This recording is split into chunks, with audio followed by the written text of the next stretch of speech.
But sticking on the issue of sovereignty, especially how, development economics and debt and other things play into this, the IMF and the World Bank, we want to talk a little bit about special drawing rights at the IMF, which you probably have never heard of, but you should know more about, and what it means and what it could potentially mean for development in the developing world. Sorry for the redundancy there, but very, very honored to be joined as we continue the show by Andrés Arauz, who's a former Ecuadorian central banker, also a research fellow at the Center for Economic and Policy Research, and many, many other superlatives I could list. Very accomplished man. Mr. Arauz, thank you so much for being with us. Hi, how are you? I'm happy to join you guys and talk about these very important issues. Well, we're doing great, and we're really happy to have you here. And we want to get into all the sort of implications of SDRs and what it could really mean. And you've done a lot of research on this in CIFER. But maybe before we get to it, since I think for most people they've never heard of them, what are special drawing rights, and how do they? Well, basically that's it. What are special drawing rights? Right, so these special drawing rights is a funky term for actually a world currency.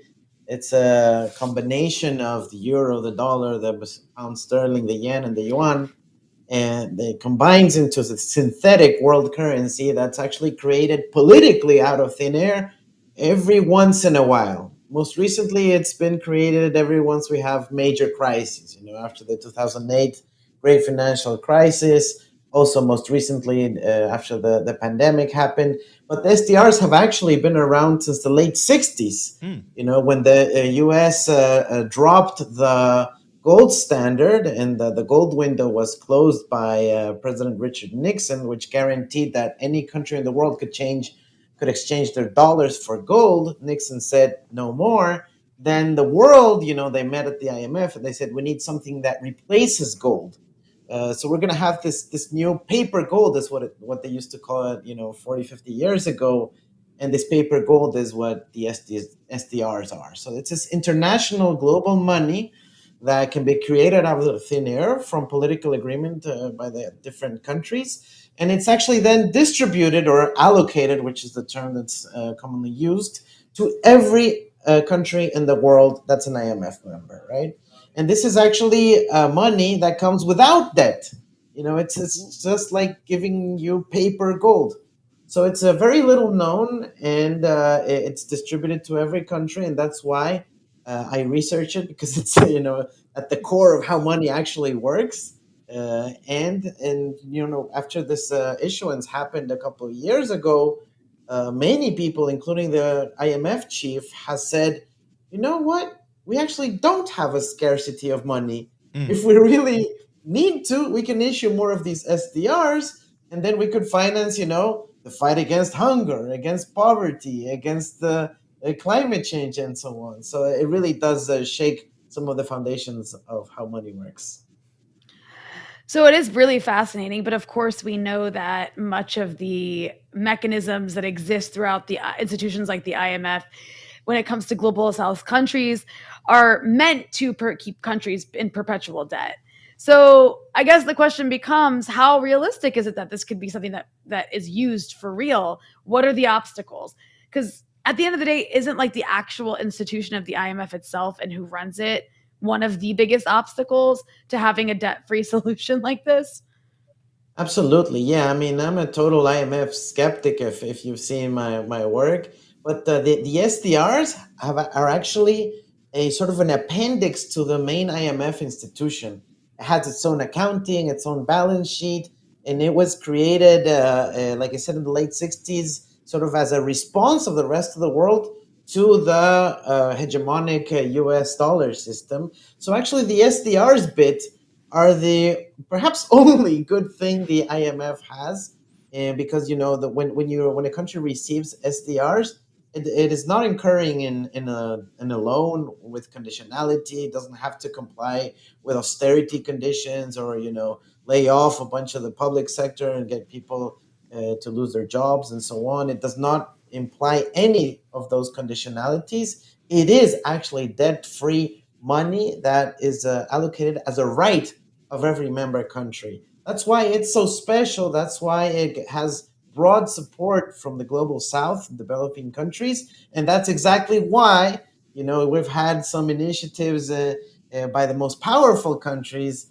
that want to block a new issuance of the SDRs, right? Because it is money that comes without strings attached, without the need to incur in debt, and of course that that gives more margins of freedom, degrees of freedom, sorry, to the sovereign nations of the global south. That's why we think we need a new issuance of SDRs, just like what happened 2 years ago in the context of a pandemic. But now, in the context of these rising interest rates, with very aggressive, economic and monetary policy on behalf of the United States, which is weakening global South currencies and their economies, we need these SDRs to at least try to compensate some of that harm.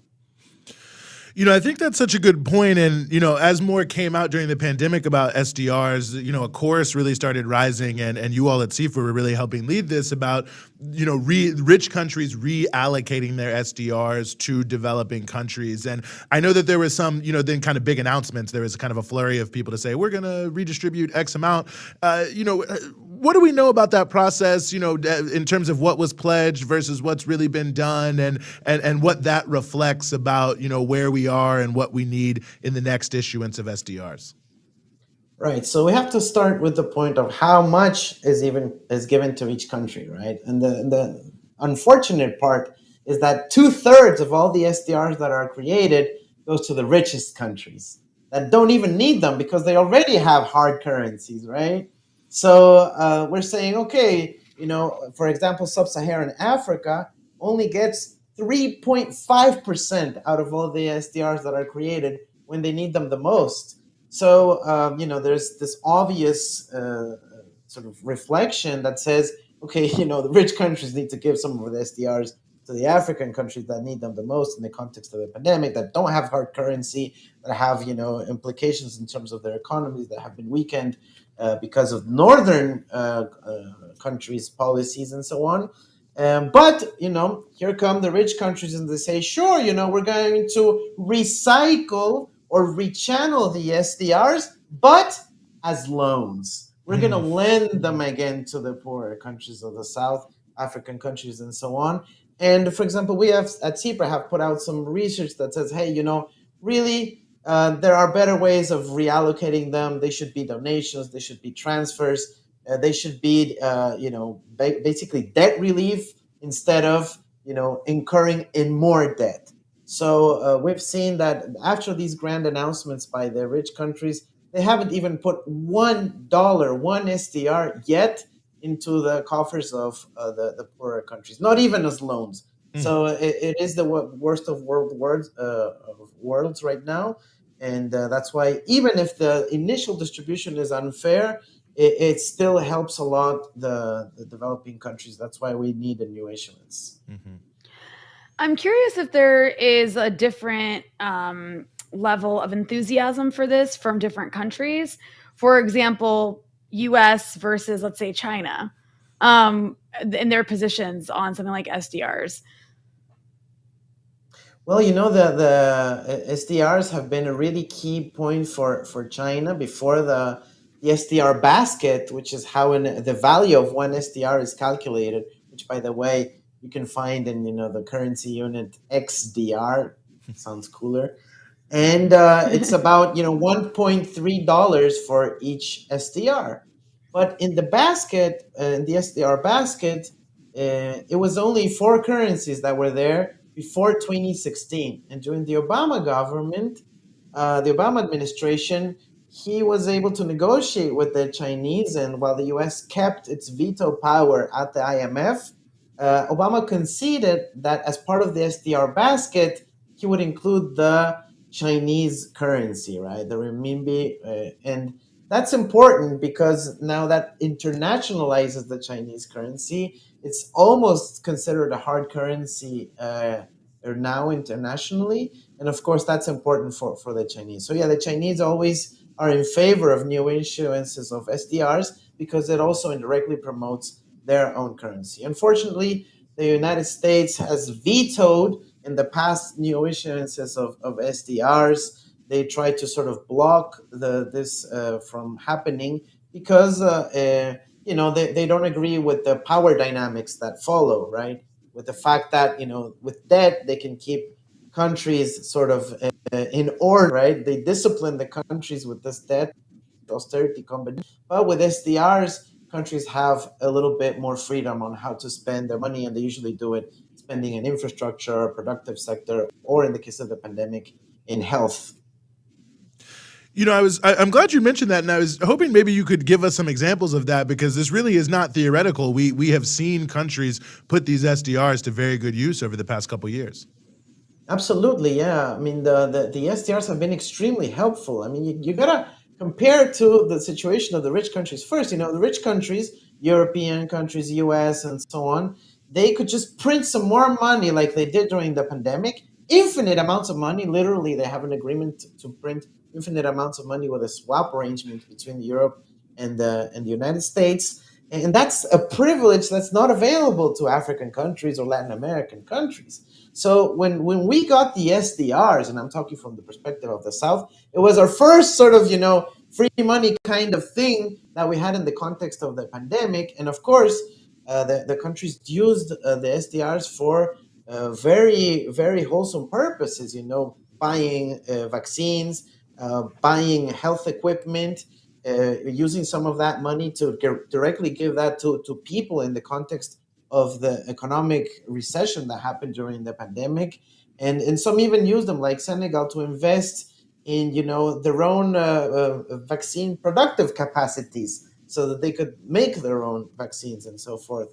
So I think overall the usage of the SDRs were extremely good. They were helpful. They were absolutely necessary. And that is why, for example, the African Union as a whole, over 50 countries have requested the IMF, hey, we like this, we need a new issuance.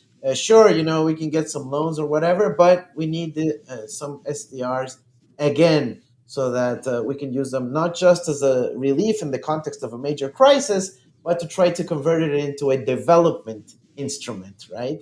We also have Mia Mottley, the Prime Minister of Barbados in the Caribbean, saying, hey, actually we need these SDRs, not just in the context of, end of the world type of crises. We need these SDRs every year. We need these every year, and we need these to finance, climate mitigation strategies, climate adaptation strategies, fight against hunger, and so on. And yeah, it really makes you think that, if this money can be created politically, internationally, out of thin air, you could really start solving some of the major issues without dealing with debt. Mm-hmm.